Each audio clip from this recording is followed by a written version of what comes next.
राष्ट्रीय महिला आयोग के सानिध्य में आज महिला आयोग हरियाणा द्वारा बाल भवन में पोषण माह कार्यक्रम का आयोजन किया गया, जिसमें महिलाएं आयोग की chairman Renu Bhatia, Indian medical association Haryana की पूर्व प्रधान डॉक्टर पुनीता हसीजा और अन्य महिला डॉक्टर मौजूद रहीं। इस मौके पर आशा वर्कर और आंगनवाड़ी वर्कर्स के अलावा स्कूली छात्राएं भी शामिल हुई, जिन्हें संतुलित आहार के फायदे के बारे में जागरूक किया गया।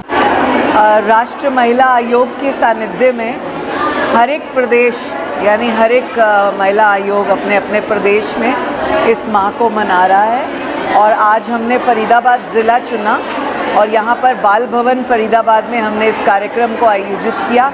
यहाँ के ऑर्गेनाइजर्स खत्री जी और मैडम सभी ने इस कार्यक्रम को सफल बनाने में हमारा सहयोग किया।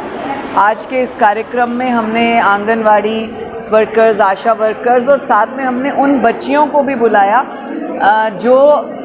जिनको हम इस बात को समझाना चाहते थे कि यंग गर्ल्स कई बार जंक फूड और बाहर के खाने वाने पर ज़्यादा बिलीव करते हैं और अपनी सेहत ख़राब करते हैं। तो वो अपनी सेहत को कैसे बरकरार रखें ताकि आगे चलकर वो एक अच्छी स्वस्थ महिला और अच्छी स्वस्थ नागरिक के रूप में देश में काम कर पाएँ। हाँ, सबसे पहले तो धन्यवाद कहना चाहूँगी रेणु भाटिया मैम का, जिन्होंने हमें ये मौका दिया इसमें एज ए स्पीकर आने का। तो देखो, हमने उनको समझाया है कि सुपोषित भारत, सशक्त भारत और साक्षर भारत अगर होगा तो हमारी लेडीज़ की वजह से होगा, क्योंकि वो अगर अपना ध्यान रखेंगी तो अपनी दो फैमिलीज़ को वो अच्छे से खाने पीने का ध्यान रख पाएंगी। तो हमने उनको टिप्स दिए कि लाइफस्टाइल में उनको कैसे रहना है, क्या जिसे उनको एक मैंने पिरामिड के रूप में बताया गया कि पिरामिड में होता है जैसे ऊपर से कम और नीचे ज़्यादा। तो नीचे ज़्यादा में हमें अनाज, सब्जियां, फल ये खाने हैं और जैसे और प्रोटीन्स लेने हैं। फिर सबसे ऊपर हमने बोला कि नमक, चीनी, घी कम खाना है। तो ये चीज़ें खानी है, थोड़ा थोड़ा करके बार बार खाना है। और जो तला वाला खाना है, सॉफ्ट ड्रिंक्स हैं, हार्ड ड्रिंक्स हैं, स्मोकिंग से दूर रहना है।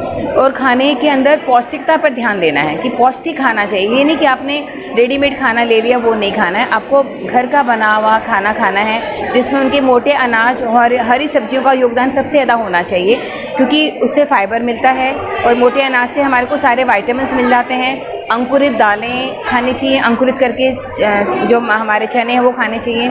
फल का सेवन भी करना चाहिए उनको, दूध, पनीर भी लेना चाहिए। और जो है इन खानों को कम से कम कुकिंग करके और जितना रॉ में खा सकते हैं, अगर जो खाना है, हरी सब्जियां जो फल हैं, दालें, ये हमारी सलाद है वो खाना चाहिए।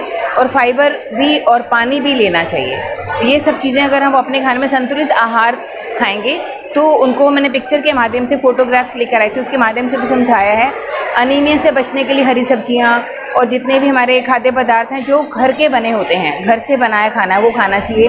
बाहर का खाना, पिज़्ज़ा, बर्गर, मोमो कम से कम खाने चाहिए, जिससे चीनी की मात्रा बढ़ जाती है, नमक बढ़ जाता है। प्रोसेस फूड कम खाना चाहिए। तो बेसिकली संतुलित आहार खाएंगे तो अपने आप को स्वस्थ रखेंगे, अपने परिवार को स्वस्थ रखेंगे और अल्टीमेटली हमारा देश भी एक स्वस्थ देश बनेगा। मैं महिला एवं बाल विकास परियोजना अधिकारी NIT 2 ब्लॉक से सुरेखा CDPO हूँ और मैं यही संदेश देना चाहती हूँ कि जो हमारी 11 से 18 साल की लड़कियाँ हैं वो विटामिन A, कैल्शियम और आयरन और कैल्शियम की गोलियाँ प्रॉपर रूप से खाएं, ताकि क्योंकि मेंसेस में उनका ब्लड लॉस होता है। इसमें पूरा हाइजीन रखें और ध्यान रखें अपना पूरा हरी सब्जियां खाएं और मिलेट्स का ज़्यादा से ज़्यादा प्रयोग करें। हमें शपथ दिलाई गई है कि हमें आने वाले समय में अपने देश की कैसे रक्षा करनी है, अपने खुद की रक्षा कैसे करनी है। आज पोषण माह मनाया गया है। हमें अपने शरीर के लिए, अपने डेली रूटीन के लिए भी हमें अपना ध्यान रखने के लिए हमें हमेशा पोषण तत्वों का ध्यान रखना चाहिए। हम 9th 8th से ही पढ़ते आ रहे हैं, फिजिकल ले रखा था हमने स्टार्टिंग में कि हमें कैसे पोषण तत्व किस चीज़ से मिल सकता है। आज वही मैम ने हमें दोबारा बता दिया और हमें हमेशा कार्बोहाइड्रेट, विटामिन, वसा किस चीज़ से मिलती है, हमें उन बातों का ध्यान भी रखना चाहिए और हमें हमेशा अपने खानों में वो चीज़ें लानी भी चाहिए।